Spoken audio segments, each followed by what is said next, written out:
Oh yes, thank you. Hello, welcome back to Star Trek Sodium. The Vengeance Factor, starring a Nightmare on Elm Street movie star, Lisa Wilcox, as Yuta, who doesn't even once utilise the dream powers that she's known for.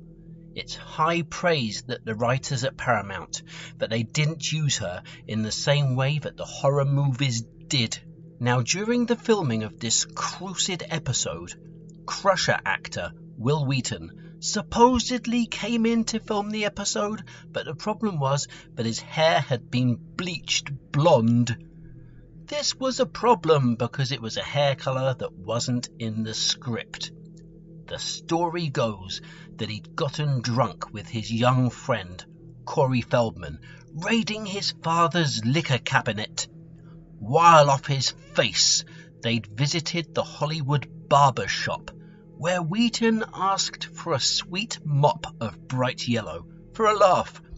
It was Wheaton who didn't get the last laugh, though, as Rick Berman ordered the Crusher actor to dye his hair brown, at his own cost. Your ambushes would be more successful if you bathed more often.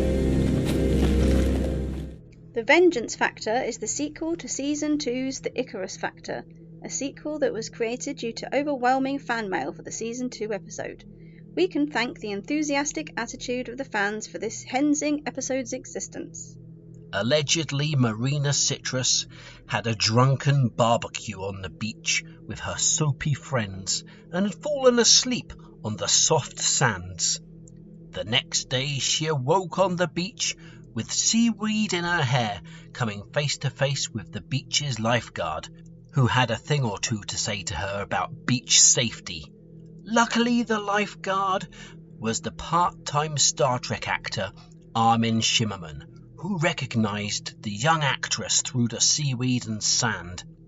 You have to wonder, would she have gotten home safe and sound if it wasn't for Armin Shimmerman?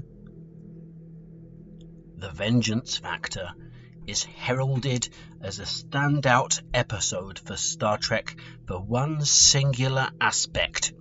This episode had the most complaints lodged against it for glamorizing vengeance.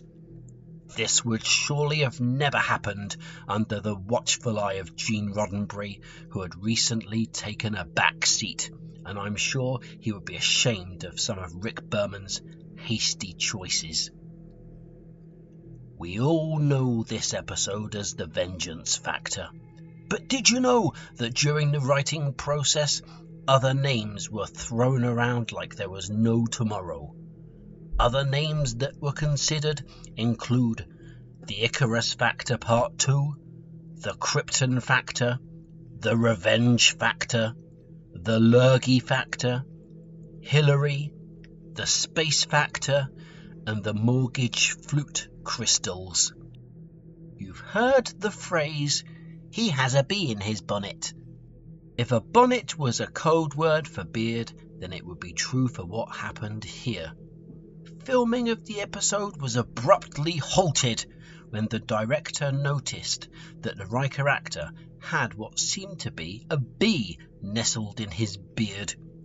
Luckily, on closer inspection, the bee was found to be completely dead, so after removing the bee carefully and brushing the beard thoroughly back into place, filming resumed. Rick Berman reportedly wanted his niece, Sherman, to play the role of Yuta despite having no previous acting credentials. Luckily, Michael Piller had already offered the job to horror legend Lisa Wilcox, as she had appeared in his favourite film of all time, A Nightmare on Elm Street Part 5, The Dream Child.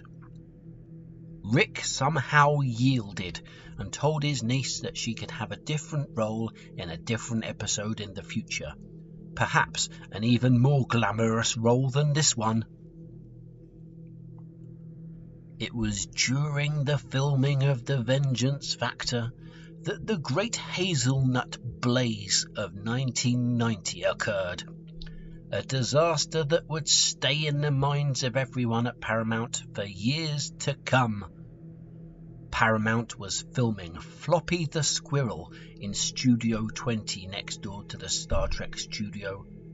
There was a 2-ton pile of hazelnuts on the ground between the two studios, and all it took was one carelessly thrown cigarette by a Paramount executive to set them alight like a blazing nut disaster. Everyone there was lucky to escape with their lives and their nuts intact. Gates McSomething was reportedly so clumsy that her insurance for the studio rose to an astounding $2,000 per episode just for her, while all of the other actors only cost the studio around $150 per episode. She was constantly tripping over, dropping her dangerous medical equipment. The nickname she was given by the Worf actor can never be repeated out loud, but if it was, you'd hear the name, the Clumsy Doc Spaz.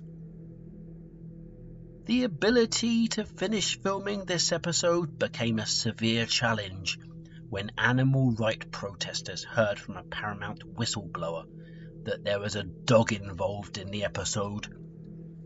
The protesters put up a barricade outside the Hensing studio and waved around their insane placards. If only they'd done their due diligence and homework, they would have realised that there were no dogs involved in this episode, apart from the usual messenger dog that Rick Berman keeps at the back of the studio, strapped tightly to a wall and fed Rick's old greasy KFC bones once a week. Those of you with eagle eyes would have noticed that Hollywood movie star Richard Gere features in this episode, but in actual fact, your eagle eyes are incorrect. This isn't actually Richard Gere, it's simply his twin brother, Richard Johnson, who does a great job on the episode and shows that acting truly runs in the family. Thanks for checking out these excellent facts all about the episode The Vengeance Factor, and now you've watched this video, you're probably a complete expert on the video as well, just like I am. Please subscribe to the channel if you want more of this kind of stuff. Hit the like button if you like this kind of stuff, and leave a comment to tell me about this kind of stuff. And I'll see you next time. Hopefully I'll be back soon with some terrific facts about Star Trek Next Generation, or maybe even Deep Space Nine, which is another Star Trek. Bye!